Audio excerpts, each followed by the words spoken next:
الحمد لله نحمده ونستعينه ونستغفره ونؤمن به ونتوكل عليه ونعوذ بالله من شرور أنفسنا ومن سيئات أعمالنا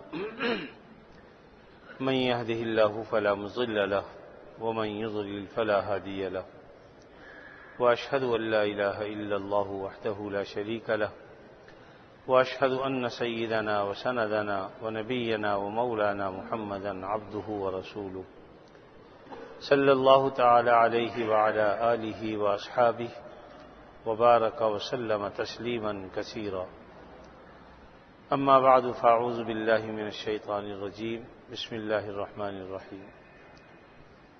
وإذ قلنا للملائكة اسجدوا لآدم فسجدوا إلا إبليس أبى واستكبر وكان من الكافرين. وقال تعالى من تواضع لله رفعه الله. صدق الله العظيم وصدق رسوله النبي الكريم ونحن على ذلك من الشاهدين والشاكرين والحمد لله رب العالمين. حاضرین محترم، قرآن مجید کی ایک مختصر سی آیت اور ایک مختصر سی حدیث اس وقت میں نے تلاوت کی ہے.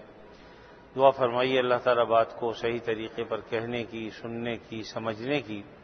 اور اس پر عمل کرنے کی ہم سب کو توفیق عطا فرمائے. کافی عرصے سے یہ بیان کا سلسلہ موقوف تھا. اس میں کچھ طبیعت کی خرابی کا بھی معاملہ تھا اور کچھ اور دیگر آزار کی بنا پر کافی عرصے سے یہ سلسلہ موقوف تھا، جو یقیناً ایک محرومی کی بات تھی. تو اللہ تعالیٰ کا نام لے کر انشاءاللہ آج سے اس سلسلے کو شروع کیا ہے. پہلے صرف بدھ کے دن بیان ہوتا تھا، جو کہ ایک اصلاحی بیان ہوتا تھا. اب انشاءاللہ ارادہ یہ ہے کہ ہفتے میں 3 دن یعنی پیر، منگل، بدھ، ان 3 دنوں میں انشاءاللہ قرآن مجید یعنی درس قرآن مجید ہوا کرے گا. اور دعا فرمائیے اللہ تعالیٰ اس سلسلے کو مقبول بھی فرمائے اور قبول بھی فرمائے، اور ہماری زندگیوں میں اللہ تعالیٰ اسے تبدیلی لانے کا سبب بنا دے. بات یہ ہے کہ قرآن مجید اللہ نے ہم پر نازل کیا ہے انسانوں کی ہدایت کے لیے. قیامت تک کے انسان جو آئیں گے دنیا میں تو ان سب کے لیے ہدایت یہ ہے نبی کریم صلی اللہ علیہ وسلم کی اور آپ صلی اللہ علیہ وسلم کے ارشاد ہے کہ 2 چیزوں کو چھوڑنا مت. ایک قرآن مجید ہے اور دوسری سنت رسول، یعنی 2 چیزوں کو مضبوطی سے تھام کے رکھو تو انشاءاللہ تم گمراہ نہیں ہوگے. تو بہرحال قرآن مجید میں اللہ نے ہمارے لیے کیا ہدایات عطا فرمائی ہیں، اکثر لوگوں کو اس کا علم نہیں، اس لیے کہ ہم اگر ویسے ہی تلاوت کر لیں تو بڑی بات، ترجمے سے پڑھنا تو بہت دور کی بات. اللہ تعالیٰ سب سے پہلے تو ہمیں اس کی توفیق دے دیں کہ ہم کم از کم اپنے گھروں میں قرآن مجید کی تلاوت کیا کریں اور ہمارے گھر آباد ہو جائیں اللہ تعالیٰ کے کلام سے. کم از کم صبح اٹھ کر اللہ ہمیں نماز کی بھی توفیق دے، قرآن مجید پڑھنے کی بھی توفیق عطا فرما دیں. انشاءاللہ اگر یہ سلسلہ گھروں میں جاری ہو گیا تو اللہ نے چاہا تو ہمارے دن کا پورا حصہ اچھا گزرے گا. ابتدا جب اچھی ہوتی ہے تو انتہا بھی اچھی ہوتی ہے. تو اللہ سے یہ دعا بھی کرنی چاہیے کہ اللہ تعالیٰ ہمیں ہمارے اس ماحول میں لوٹا دے جو پہلے کسی زمانے میں تھا کہ ہر گھر سے قرآن مجید پڑھنے کی آوازیں آتی تھی. کوئی نہ کوئی قرآن مجید بلند آواز سے پڑھا کرتا تھا، لیکن اب شاید ہی کوئی گھر ایسا ہوتا ہو، ورنہ عمومی طور پر اول تو ہم سو کے نہیں اٹھ پاتے، نیندیں ہماری آنکھیں نہیں کھلتی، 8-8 9 بج جاتے ہیں. اب آپ دیکھیے ذرا اہمیت کی بات، ہم اپنے بچوں کو اسکول چھوڑنے کے لیے صبح فجر سے پہلے اٹھنے کو تیار. مائیں صبح سے پہلے تیاریاں کرتی ہیں بچوں کے لیے، پکانا، کھلانا ان کو، یہ ساری تیاریاں، اور صبح سڑک پر آ کر کھڑی ہو گئی، پتہ چلا کہ جناب ابھی گاڑی آدھے گھنٹے بعد آئے گی یا کبھی لیٹ ہو گئی، لیکن ہم کھڑے ہیں. اس کے لیے ہماری آنکھ کھل جاتی ہے، صبح ہم اٹھ بھی جاتے ہیں، نوکری ہے تو اس کے لیے چلے جاتے ہیں، لیکن قرآن مجید کی تلاوت کے لیے، نماز کے لیے ہمارے پاس وقت نہیں ہے، یا یہ کہ ہماری آنکھ نہیں کھلتی، سوئے رہ جاتے ہیں. یہ بہت بڑی غفلت کی بات ہے. یہ صرف اس لیے ہے کہ ہمیں مرنے کا جو ذہن میں رکھنا چاہیے، اور مرنے کے بعد کے جو حالات ہیں وہ جو ذہن میں رکھنے چاہیے، ہم ان سے غافل ہیں۔ اگر ہمارے ذہن میں یہ ہو کہ بھی ہم نے مرنا ہے،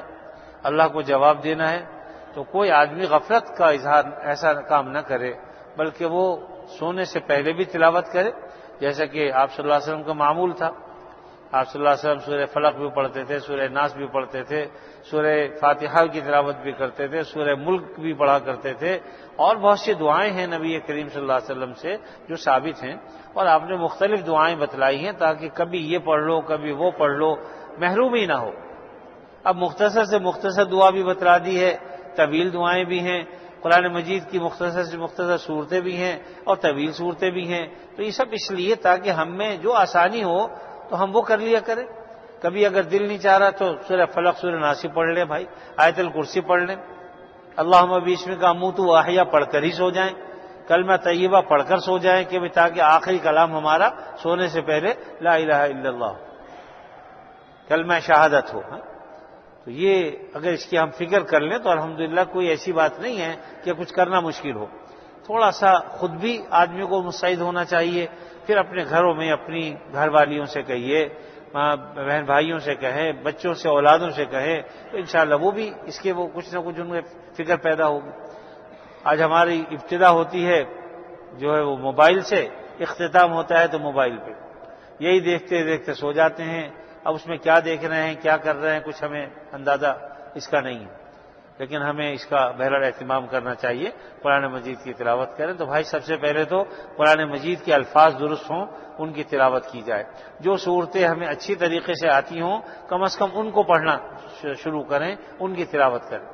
پھر اگر جو نہیں آتی ہے آہستہ آہستہ پڑھیں، کوئی حرج کی بات نہیں ہے۔ اگر 40 سال کی عمر ہو گئی ہے، 50 سال کی عمر ہو گئی ہے، اللہ نے اب اگر ہدایت دی ہے تو سودا مہنگا نہیں ہے۔ دیکھیے دنیا میں اگر 50-60 سال کی عمر بھی ہو جاتی ہے نا تو کمانے کی فکر ختم نہیں ہوتی۔ آدمی کہتا ہے میں بچوں کے لیے کچھ کر لوں،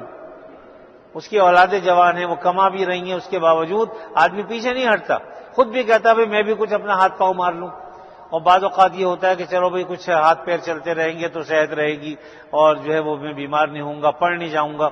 تو آدمی ریٹائرڈ ہونے کے بعد بھی کچھ نہ کچھ کرنے کی کوشش کرتا ہے، لیکن کلام الہی سے ہمارا اتنا تغافل ہے کہ صحت کی حالت میں تو ہم کیا پڑھیں گے، بڑھاپے میں ہم سے وہ بھی رہ جاتا ہے، وہ بھی نہیں پڑھا جاتا۔ تو اس لیے بھائی تھوڑی خواب غفلت سے ہمیں بیدار ہونا چاہیے۔ میں سب سے پہلے یہ سب باتیں اپنے آپ کو کہہ رہا ہوں کیونکہ میں خود سب سے پہلے محتاج ہوں، اور آپ کو اس لیے کہہ رہا ہوں تاکہ آپ کو کہوں گا تو خود مجھے شرم آئے گی کہ میں بھی یہ کام کروں۔ حضرت تھانوی رحمۃ اللہ علیہ فرماتے ہیں کہ جب میں کسی چیز میں اپنے اندر محسوس کرتا ہوں کہ میں غفلت میں پڑا ہوا ہوں تو میں وہ باتیں مجمع میں کہتا ہوں، اور اس کا نیت یہ ہوتی ہے کہ میں جب مجمع میں کہوں گا تو خود بھی حیا شرم آئے گی کہ بھائی میں سب کو کہہ رہا ہوں خود نہیں کرتا، تو خود کرنے کی بھی اللہ تعالیٰ توفیق عطا فرما دیں گے۔ تو اس لیے یہ کہنے کا مقصد یہ نہیں کہ آپ تو نہیں کرتے اور میں کرتا ہوں، میں سب سے پہلے اپنے نفس سے خطاب کرتا ہوں اور اپنے آپ کو کہتا ہوں، کیونکہ ہمارے ہاں ہمیں سکھایا یہ گیا کہ اوصیکم بنفسی وتقوی اللہ عز وجل، کہ سب سے پہلے میں اپنے آپ کو اپنے نفس کو وصیت کروں اور پھر میں لوگوں سے کہوں گا تم بھی اللہ سے ڈرو بھائی۔ یعنی یہ چیز تو میرے اندر بھی ہونی چاہیے کہ میرے اندر بھی یہ خوبیاں پیدا ہوں اور آپ کے اندر بھی یہ خوبیاں ہونی چاہیے۔ پھر اپنی اولاد کو آدمی سکھائے، ان کو بتائے، انہیں متوجہ کرتا رہے۔ دیکھو میرے عزیزو، بات یہ ہے کہ اولاد کے بارے میں ہم سے باس پرس ہوگی، سوال ہوگا کہ تم نے اپنی اولاد کو دین کہاں تک سکھایا، اللہ کا خوف دل میں ان کے پیدا کیا کہ نہیں کیا، اللہ کا ڈر ان کے دل میں رکھا کہ نہیں رکھا، ان کے اندر تقوی پیدا کیا یا نہیں کیا، حلال و حرام کی تمیز تم نے سکھائی کہ نہیں سکھائی، یہ سب ماں باپ سے پوچھا جائے گا۔ تو جو جتنی جمعیت رکھتا ہے، اب جس کا جہاں تک یوں کہہ لیجئے کہ بس چلتا ہے، امام اگر مقتدیوں پر دسترس رکھتا ہے، قدرت رکھتا ہے، ان تک بات پہنچا سکتا ہے، تو امام کی ذمہ داری ہے کہ وہ مقتدیوں کو اس سے آگاہ کرے۔ ماں باپ اپنی اولاد تک اگر رکھتے ہیں تو کم از کم ان کو کہیں، اور رشتہ داروں میں جہاں جہاں تک ہمارا بس چلتا ہے، یعنی لوگ ہماری بات مانتے ہیں، ہمیں بڑا سمجھتے ہیں، ہم کم از کم ان تک وہ باتیں پہنچائیں تاکہ کل قیامت کے دن اللہ تعالی ہم سے باس پرس نہ کرے۔ کیونکہ یہ بات ہوگی کہ بھئی تمہیں پتا تھا کیا تم نے اپنے عزیزوں کو بتایا، تم نے ان سے جو ہے دین کی بات ان تک پہنچائی۔ اللہ کے نبی صلی اللہ علیہ وسلم کو اس کا حکم دیا گیا وانذر عشیرتک الاقربین، اے نبی صلی اللہ علیہ وسلم سب سے پہلے اپنے قرابت داروں کو ڈرائیے۔ یہ بات کی بات ہے کہ آپ دوسروں کو تبلیغ کریں، سب سے پہلے ہم اپنے گھر میں دیکھیں، جو خامی خرابی اس کو دور کرنے کی کوشش کریں۔ لیکن اگر گھر والے نہیں سنتے تو اس کا یہ مطلب نہیں ہے کہ اب آگے آپ بات نہ کریں، مطلب یہ ہے کہ آپ گھر میں بھی کوشش کریں، اور جب گھر والوں کو آپ کہتے تو اپنے گھر سے باہر بھی لوگوں کو دین کی طرف بلائیں، ان کو رغبت دلائیں، تاکہ ہمارے لیے وہ صدقہ جاریہ بن جائے۔ دیکھیے ایک آدمی بھی اگر ہماری وجہ سے نماز پڑھنی شروع کر دیتا ہے تو ہمارے لیے تو صدقہ جاریہ ہو گیا۔ آپ نے کسی کو نماز کے لیے لگا دیا، رزق حلال کی طرف لگا دیا، بری عادتوں سے چھڑا دیا، اچھی عادتیں اس کے اندر پیدا ہو گئیں، تو انشاءاللہ جب وہ عمل کرے گا، اچھی عادتیں اختیار کرے گا، گناہوں سے رکے گا، تو جہاں اس کو اجر و ثواب ملے گا اس کو محرومی نہیں ہوگی، انشاءاللہ وہ اجر و ثواب آپ کے کھاتے میں بھی لکھا جائے گا۔ اس لیے ایک تو اس بات کی توجہ دلانی ہے بھائی کہ قرآن مجید کی تلاوت کو معمول بنائیے، صبح اٹھ کر بھی سب سے پہلے قرآن مجید کی تلاوت کیجیے، اور رات کو سوتے وقت بھی کوشش کریں کہ قرآن مجید کی تلاوت ہو، معمولات بنائیے کہ سوتے وقت آیت الکرسی پڑھ لیں۔ اسی طریقے سے اللہ تعالیٰ نے اگر کسی کو صورتیں یاد ہیں، سورہ بقرہ کی ابتدائی آیتیں مفلحون تک، سورہ بقرہ کی آخری آیتیں آمن الرسول سے آخر تک، اسی طریقے سے اللہ توفیق دے تو آیت الکرسی میں نے بتا دیا، اور سورہ فلق اور سورہ ناس یہ چاروں قل اس کو پڑھ لیجئے، سورہ ملک اگر آتی ہے اس کی تلاوت کر لیجئے، اور کسی کو کچھ بھی نہیں آتا تو کم از کم سوتے وقت سبحان اللہ 33 مرتبہ پڑھ لو، 33 مرتبہ الحمدللہ کہہ لو، 34 مرتبہ اللہ اکبر کہہ لو، اس کا بھی بڑا اجر و ثواب ہے۔ اور اس کا میں ایک فائدہ بھی بتا دوں کہ نبی کریم صلی اللہ علیہ وسلم کی خدمت میں سیدہ فاطمہ رضی اللہ تعالی عنہ حاضر ہوئیں، اس لیے کہ آپ کے پاس کچھ غلام آئے ہوئے تھے، اے اللہ کے نبی صلی اللہ علیہ وسلم ہمیں کوئی غلام عطا فرما دیں تاکہ ہمیں سہولتیں حاصل ہو جائیں، کچھ گھر کے کام ہوتے ہیں ان سے کرا لیا کریں۔ تو آپ صلی اللہ علیہ وسلم کو جب یہ بات پتہ چلی تو آپ نے فرمایا کہ اے فاطمہ کیا میں اس سے بہتر چیز تمہیں نہ بتا دوں؟ اور پھر وہ کیا یہی تسبیحات فاطمی کہلاتی ہیں نا، یہ اسی لیے کہلاتی ہیں کہ آپ صلی اللہ علیہ وسلم اپنی صاحبزادی کو کہا کہ سبحان اللہ 33 دفعہ پڑھنا، الحمدللہ 33 مرتبہ پڑھنا، اللہ اکبر 34 مرتبہ پڑھ لینا سوتے وقت رات کو، یہ تمہارے لیے غلام سے زیادہ بہتر ہے۔ فقہاء کرام نے یہ بات فرمائی، جو حدیث کی تشریح کرنے والے شراح ہیں انہوں نے یہ بات ارشاد فرمائی، اس سے بظاہر یہ معلوم ہوتا ہے کہ جو آدمی سوتے وقت یہ کلمات کہہ لیا کرے، یہ تسبیحات پڑھ لیا کرے تو انشاءاللہ اس کی دن بھر کی تھکن ختم ہو جائے گی۔ آدمی کام کرتا ہے تو اگر وہ کسی نوکر سے کام لیتا ہے، ملازم سے لیتا ہے تو بہت سے کاموں سے آدمی خود بچ جاتا ہے، مشقت سے بچ جاتا ہے۔ تو آپ اگر سبحان اللہ الحمدللہ اللہ اکبر سوتے ہوئے پڑھ لیا کریں، اپنی خواتین کو بھی کہہ دیں تو انشاءاللہ دن بھر کی تھکاوٹ اللہ نے چاہا تو دور ہو جائے، کیونکہ آپ نے فرمایا کہ غلام سے بہتر ہے تمہارے لیے۔ اور ہمارے لیے تو یہ کہ ہمیں ہر نماز کے بعد کبھی کہا اگر اللہ توفیق دے ہر نماز کے بعد یہ کلمات کہہ لیا کریں، 33 دفعہ سبحان اللہ، 33 دفعہ الحمدللہ، 34 مرتبہ اللہ اکبر۔ اور اس کا پڑھنا کتنا آسان ہے، کتنا وقت لگتا ہے بتائیے؟ 2-3 منٹ سے زیادہ وقت نہیں لگتا، آدمی پڑھ لیتا فٹافٹ۔ تو سوتے وقت اس اللہ کے نام لے کے سو جائیں۔ ہمیں نہیں پتا کہ زندگی کی ہماری یہ رات پہلی ہے کہ آخری ہے،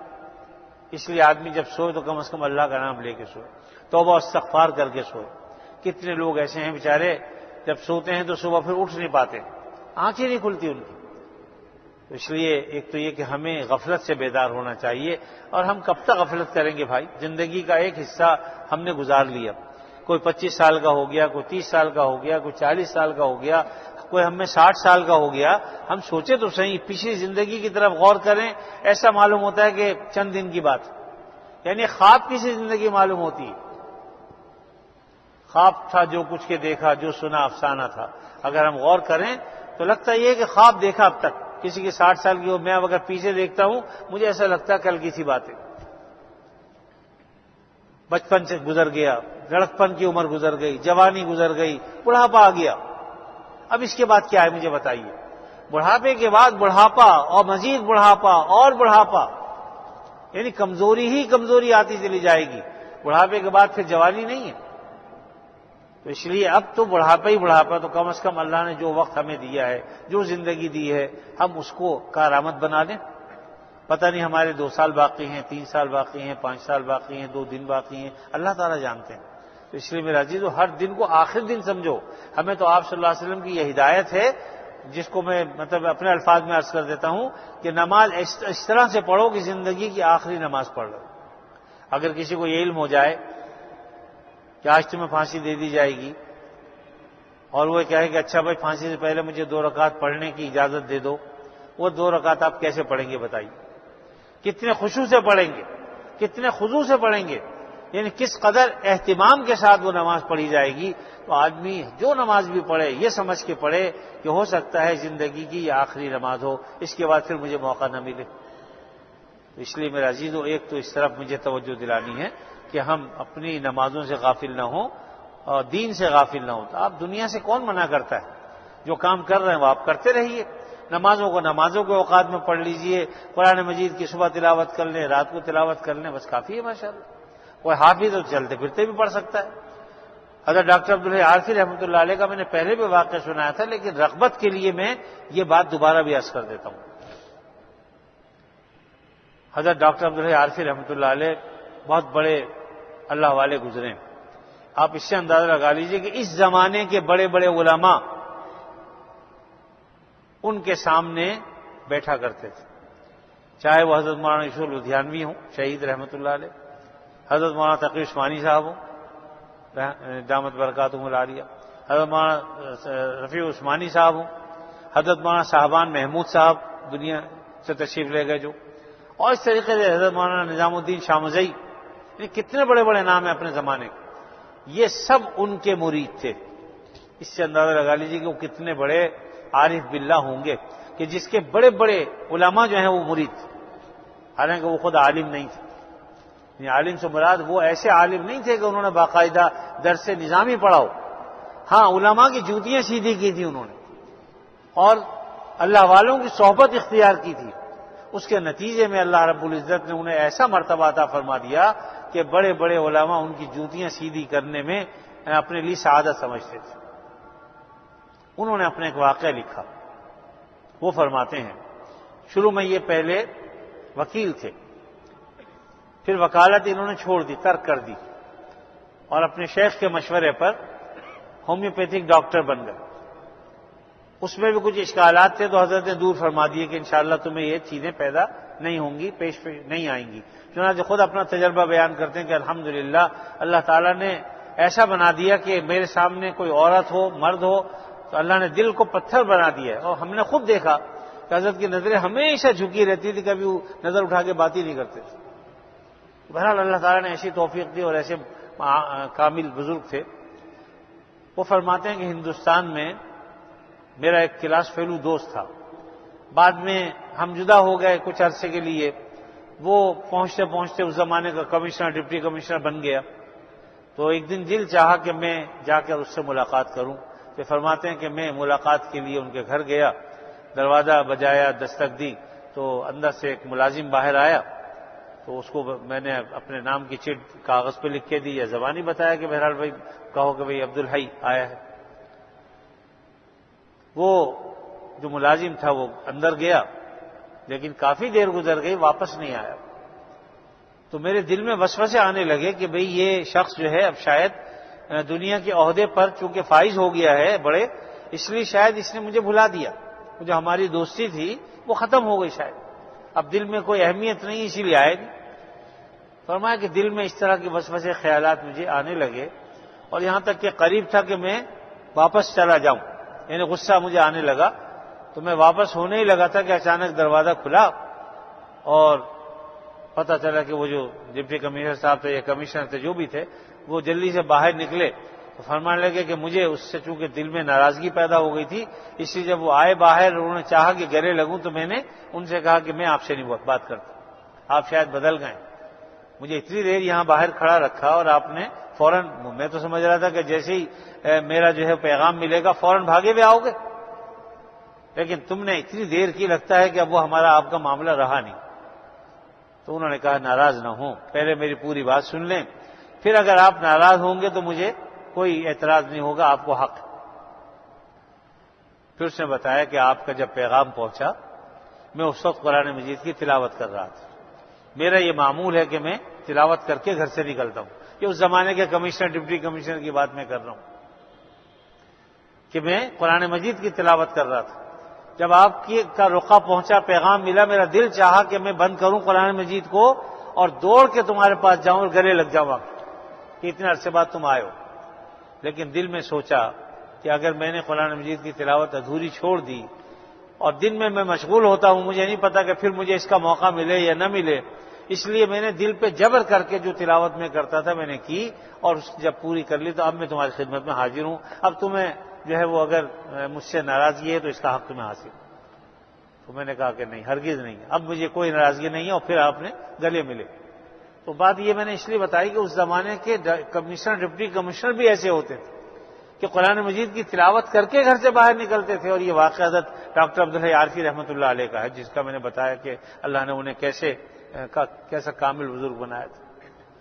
تو بہرحال یہ واقعہ اس لیے تاکہ ہم جیسوں کو بھی اس کی توفیق ہو۔ میں نے الحمدللہ بہت سے لوگوں کو دیکھا اپنے خاندان میں، اب نظر نہیں آتا کوئی، آخری جو شخص دیکھا تو میرے اپنے چچا تھے، ماشاءاللہ فجر کے بعد نماز پڑھنے کے بعد ان کی عادت تھی ایک پاؤ پارا کم از کم روزانہ اونچی آواز سے پڑھا کرتے تھے، اور ان کی آواز سے پورا گھر گونجا کرتا تھا، اور جب قرآن مجید بس بند کرتے تھے پڑھنے کے بعد، دعا کے بعد بس سب سے پہلے ان کو پھر اب ناشتہ چاہیے، تو صبح ہی صبح ہر چیز سے فارغ ہو جاتے تھے، پھر اس کے بعد دوسرے کام کیا کرتے تھے۔ تو کاش کہ یہ زمانہ ہمارے ہاں دوبارہ لوٹ آئے، ہمارے گھروں سے بھی قرآن مجید پڑھنے کی آوازیں بلند ہوں، پھر گھر میں قرآن مجید پڑھنا چاہیے اونچی آواز سے، آپ پڑھو گے تو دوسروں کو تلقین ہوگی، ترغیب ہوگی، وہ سمجھیں گے کہ ہاں بھی ہمیں ہی پڑھنا چاہیے۔ اب زمانہ ایسا ہی ہے، وہ چچا جن کے گھر میں تلاوت کی گونج ہوتی تھی، اب میں نہیں دیکھتا کہ وہاں قرآن مجید کی آواز بھی آتی ہو، بس جو چلا گیا بیچارہ، اس کے بعد اب خال کوئی ایسا ہوگا۔ بہرحال میں یہ نہیں کہتا کہ ایسے لوگ موجود نہیں ہیں، لیکن یقیناً آٹے میں نمک جیسے۔ تو ایک تو یہ کہ اللہ سے ہمیں دعا کرنی چاہیے، اللہ تعالی ہمیں اس کی توفیق دے کہ قرآن مجید کو ہم اپنی زندگیوں میں لائیں۔ آج قرآن مجید کو ہم نے پس پش ڈال دیا بالکل، ترجمہ اور مفہوم تو بات کی بات ہے، ہم اس کے الفاظ تک صحیح نہیں پڑھ سکتے، تلاوت ہی ہم سے نہیں ہو پاتی۔ تو اس لیے بھائی اس کی طرف غور کیجیے، گھروں میں عادت ڈالیے، خود بھی پڑھیں، اپنے بچوں کو بھی اس کی رغبت دلائیں، نمازوں کے لیے ان کو اٹھائیں، خود بھی اٹھیں۔ بعض اوقات ہمارے دل میں یہ محبت جاگ جاتی جی سونے دو، تھکا آ رہا ہے بیچارہ، رات کو دیر سے آیا ہے، ارے بھائی دنیا کے لیے ہم اگر رات کے 3 بجے بھی آئے تو دل میں ہمارے شفقت نہیں جاگتی، پریشان ضرور رہتے ہیں اس کی طرف سے کہ اب تک آئے نہیں، لیکن ہمیں ایک گنا خوشی بھی ہوتی ہے کہ بھئی ماشاءاللہ اس کی وجہ سے ہمارے گھر میں پیسہ آئے گا، ریل پیل ہوگی، لیکن دین کے اعتبار سے ہم بالکل پیچھے چلے گئے، اور ہمیں یوں کہہ لیجئے کہ اس کا جذبہ ہی پیدا نہیں ہوتا۔ ایک تو یہ میں آپ سے بس گزارش ہے آپ سے کہ خود بھی کوشش کریں، میرے حق میں بھی دعا کریں، اللہ تعالیٰ مجھے بھی خوب پڑھنے کی توفیق دے، آپ اپنے لیے بھی تو دعا اللہ سے مانگے، اور میں بھی آپ کے لیے دعا کروں گا کہ اللہ تعالیٰ ہر گھر میں جو ہے وہ قرآن مجید پڑھنے والا پیدا فرما دے۔ اور دوسرا یہ کہ قرآن مجید پڑھنے کے ساتھ ساتھ سمجھیے بھی، الحمدللہ اس زمانے میں بہت سے تراجم ایسے مل جاتے ہیں، اور اس کی جو ہے تفسیریں بھی مل جاتی ہیں آسان زبان میں، اور حال ہی میں مولانا تقی عثمانی صاحب دعوت برکاتہم العالیہ کا آسان ترجمہ قرآن مجید، بہت مختصر، اس میں قرآن مجید کے الفاظ بھی ہیں، ترجمہ بھی ہے، اور مختصر سی تشریح بھی ہے، اور کوئی مزید تشریح چاہتا ہے تو حضرت ہی کی تفسیر بھی آ رہی ہے، وہ بھی آسان زبان میں، حضرت مفتی شفیع صاحب رحمۃ اللہ علیہ کی بھی ہے۔ تو بہرحال ہمارے لیے الحمدللہ راستے موجود ہیں، پڑھنے والوں کی کمی ہے، راستوں کی کمی نہیں، راستے موجود ہیں۔ تو انشاءاللہ امید یہ ہے کہ اللہ نے چاہا تو آپ میرے حق میں دعا بھی کریں، اللہ استقامت دے، کہ انشاءاللہ آئندہ پیر منگل بدھ 3 دن انشاءاللہ درس قرآن مجید بھی ہوا کرے گا۔ اس سے ہمیں انشاءاللہ یہ بھی پتہ چلے گا کہ اللہ تعالی ہم سے کیا چاہتے ہیں، ہمیں اللہ تعالی نے قرآن مجید میں ہمارے لیے کیا احکام رکھے ہیں، ہمیں یہی نہیں پتا قرآن مجید میں احکام کیا ہے۔ تو بھئی یہ قرآن مجید تو ہماری اس باڈی کے لیے آیا ہے نا، جسم کے لیے آیا ہے کہ اپنے جسم کو کیسے بناؤ۔ ایک فریج ہم خریدتے ہیں تو اس کے ساتھ ایک کتابچہ آتا ہے، اللہ نے ہمیں جو وجود دیا ہے تو اس وجود کے لیے اللہ تعالیٰ نے اس کے ساتھ ساتھ ایک کتابچہ بھی نازل کیا، نبی بھی آئے اور اس کے ساتھ ساتھ اللہ نے قرآن مجید بھی نازل کیا کہ نبی کی بات سنو اور قرآن مجید کی تلاوت کرو۔ ایک حدیث میں آتا ہے کہ جس نے چلتا پھرتا قرآن مجید دیکھنا ہونا وہ نبی کریم صلی اللہ علیہ وسلم کو دیکھ لے۔ یعنی ایک قرآن مجید تو وہ ہے جو ہم دو گتوں کے بیچ میں رکھا ہوا ہوتا ہے، پڑھتے ہیں، اور چلتا پھرتا قرآن مجید یعنی عملی تفسیر قرآن مجید کی کسی نے دیکھنی ہو تو نبی کریم صلی اللہ علیہ وسلم۔ انک لعلی خلق عظیم، مثلا ہے کہ آپ کے اخلاق عظیمہ پر فائز تھے، تو اخلاق عظیمہ آپ سے بڑھ کر کسی کے نہیں تھے، آپ اس کی عملی تفسیر کیسے اخلاق تھے آپ کے سب جانتے ہیں۔ تو انشاءاللہ اللہ نے چاہا تو آئندہ اس سلسلہ بھی جاری رہے گا۔ اللہ تعالیٰ سے ہمیں توفیق اطاعت بھی مانگتے ہیں، اور جو کوتاہی ہیں اللہ تعالیٰ اس کو ہماری دور فرما دے۔ ہمارے گھروں میں اللہ تعالیٰ قرآن مجید کے نور سے ہمارے گھروں کو آباد فرما دے، ہمارے بچوں کو بھی اللہ تعالیٰ پڑھنے کی توفیق دے، گھر والوں کو بھی توفیق دے، ہم سب کو بھی توفیق عطا فرمائے، اور قرآن مجید کے احکام کے مطابق اللہ تعالیٰ ہم سب کو زندگیاں گزارنے کی توفیق دے۔ وآخر دعوانا ان الحمدللہ رب العالمین۔ اور دوسری بات یہ ہے کہ انشاءاللہ یہ درس 20 سے 25 منٹ کا ہوگا، بس اس سے زیادہ نہیں، تاکہ میں نے اس لیے وقت بتا دیا تاکہ تھوڑا وقت کے لیے سب بیٹھ جاتے ہیں۔ وقت جب زیادہ ہوتا ہے تو پھر ان کو تشویش ہونے لگتی ہے، کسی کو کہیں جانا ہے، کسی کو کوئی کام ہے، تو انشاءاللہ کوشش کی جائے گی 20-25 منٹ کے اندر اندر یہ معاملہ جو ہے وہ مختصر، چاہے ایک ہی آیت کا ہو، لیکن انشاءاللہ وہ 20 منٹ کا اللہ نے چاہا تو درس قرآن زیادہ سے زیادہ 25 منٹ ہو جائیں گے۔ دعا فرما لیجیے۔ الحمدللہ رب العالمین والعاقبۃ للمتقین والصلاۃ والسلام علی رسول الکریم سیدنا مولانا محمد وعلی آلہ واصحابہ اجمعین۔ یا اللہ اپنے فضل خاص سے ہمارے گناہوں کو معاف فرما، ہمیں عافیت نصیب فرما، ہر شر سے فتنے سے اللہ ہماری حفاظت فرما، ہمارے بیماروں کو شفا عطا فرما، جو مقروض ہیں ان کے قرضوں کو ادا فرما، جو پریشان حال ہیں ان کی پریشانیوں کو دور فرما۔ اے اللہ ہم سب کو قرآن مجید کا داعی بنا، قرآن مجید کو پڑھنے والا بنا، قرآن مجید کے تقاضوں پر عمل کرنے والا بنا۔ اے اللہ ہمارے قلوب کو قرآن مجید کے نور سے مزین فرما دیجئے۔ اے اللہ قرآن مجید کے نور سے ہمارے گھروں کو آباد فرما دیجئے، ہماری دکانوں کو، ہماری فیکٹریوں کو یا اللہ اپنے فضل خاص سے قرآن مجید کے نور سے مزین فرما دیجئے، اس کے نور سے بھر دیجئے۔ یا اللہ ہم جب تک زندہ رہیں آپ صلی اللہ علیہ وسلم کی تعلیمات کے مطابق زندگی گزارنے کی توفیق عطا فرما، اور ہم میں سے جس کسی کا جب کبھی وقت آخر آئے خاتمہ ایمان پر فرما۔ وصلی اللہ تعالی علی خیر خلقہ محمد وعلی آلہ واصحابہ اجمعین، آمین برحمتک یا ارحم الراحمین۔